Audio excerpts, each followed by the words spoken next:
Calais. This proposal goes to the heart of what millions of Australians are feeling right now. Across Western Sydney, diesel and petrol are surging towards $3 a litre, and as the member for Calais just mentioned, in Bathurst it's at $3.20. Rocketing fuel prices are hitting families and small businesses first, and they are being hurt the most. Yesterday, I asked the Treasurer a very simple question. Why won't this government halve the fuel excise, at least for 6 months, to help Australians through this crisis? I did not get an answer that would reassure any parent at the Bowser this morning.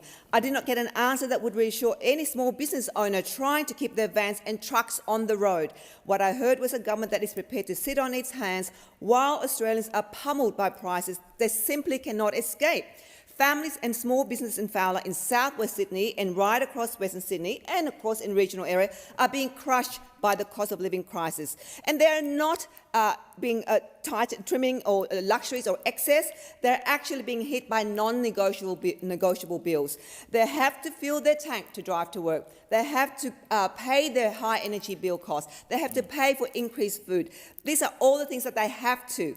So in my electorate of Fowler, driving is not a luxury. It's not a lifestyle choice. It is a necessity.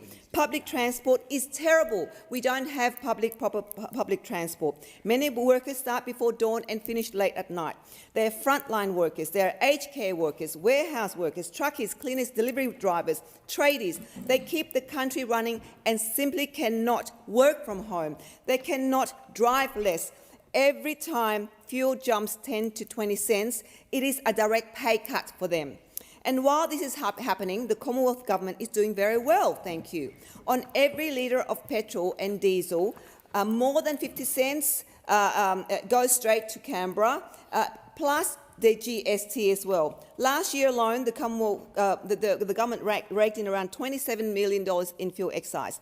Surely a 6 months halving of the fuel excise that cost the government approximately $5.6 billion when the Morrison government did it in 2022 is not an impossible ask to back at the back of such a profit.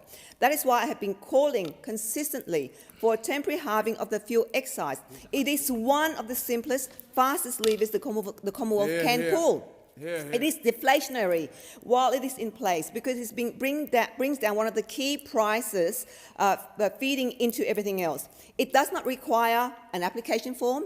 It does not require a means test. It does not carve Australians into winners and losers. It helps everyone who has to fill a tank: workers, families, small businesses, regional communities. This is not a boutique program for one sector. This is a relief for the majority of working Australians. So now with petrol and diesel rocketing towards $3 a litre, and as we've heard, $3.20 in Bathurst, the Albanese government refuses to budge. It is as if they think that the crisis at the Bowser is somehow less real than the crisis at the supermarket checkout or in the mortgage statement. But talk to any family in Fowler or in Liverpool, Cabramatta, Fairfield, Canley Heights, and they will tell you fuel is the bill that makes every other bill worse. This is why the member for Calais' bill to amend the Competition and Consumer Act 2010 is so important. It is about ensuring that in times of genuine crisis, and we are having a genuine crisis at the moment, when global conflicts, supply shocks or market failures send prices spiralling, the Australian government can step in to take control of fuel prices and protect the public. We already accept that in natural disaster or a pandemic, government must act quickly in the national interest. A fuel price shock that is pushing families to the brink is no different. Taking control in a crisis does not mean micromanaging every servo every day. It means having clear powers and clear triggers so that when prices are exploding like they are now, when they're barrelling towards $3 and beyond, government can intervene to cap the damage, prevent gouging and back temporary tax relief like a fuel excise cut. It means recognising that fuel is not a luxury. It is the backbone of how our economy moves, how our people get to work and how our supply chains function. For this reason, I strongly support the member for Calais' motion to suspend the standing order so that this bill to amend the Competition and Consumer Act 2010 can be debated and voted on today. Australians cannot wait. Families in Fowler and across Western Sydney cannot wait.